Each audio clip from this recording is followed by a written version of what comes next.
Ipinagpatuloy ngayong araw ng Senate Committee on Public Services ang pagdinig sa panukalang pagbibigay ng emergency powers kay Pangulong Rodrigo Duterte upang masolusyonan ang matinding traffic sa Metro Manila at iba pang highly urbanized area. Ito ang balita ni Joan Nano.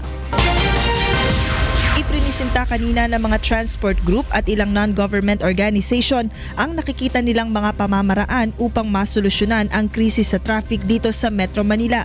Kaalinsabay ito ng ikalawang pagdinig ng Senado sa panukalang emergency powers kay Pangulong Rodrigo Duterte.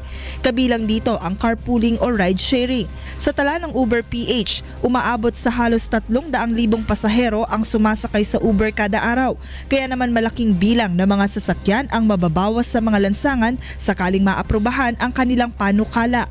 It is our hope that the Senate and other government officials see Uber and ride sharing as an integral part of the solution to the country's traffic challenges and make it easier for Filipinos to share rides with one another rather than restricting it. Para naman sa Management Association of the Philippines, mainam na magkaroon ng mga floating bridge at karagdagang overpasses na magsisilbing alternatibong daanan ng mga tao at mga motorista.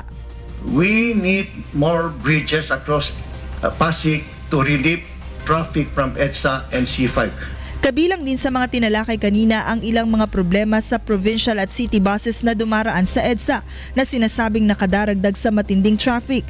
Sa datos ng MMDA, tinatayang nasa mahigit 3,000 provincial buses ang araw-araw na dumaraan sa EDSA, habang nasa 4,800 city buses naman ang mayroong franchise at maaaring bumiyahe rito sa Metro Manila.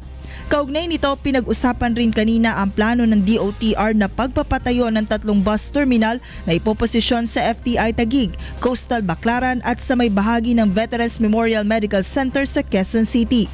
Layo ng proyekto na gawing sistematiko at madisiplina ang mga bus sa loading at unloading system.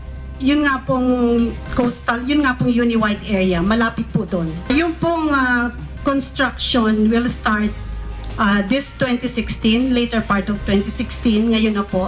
And we expect to finish in 2018. Pwede pong mag-start na yung operation by 2018. Target naman ng Senado na madesisyonan ng panukalang emergency powers bago matapos ang taon. Joan Nano, UNTV News and Rescue, Senate of the Philippines.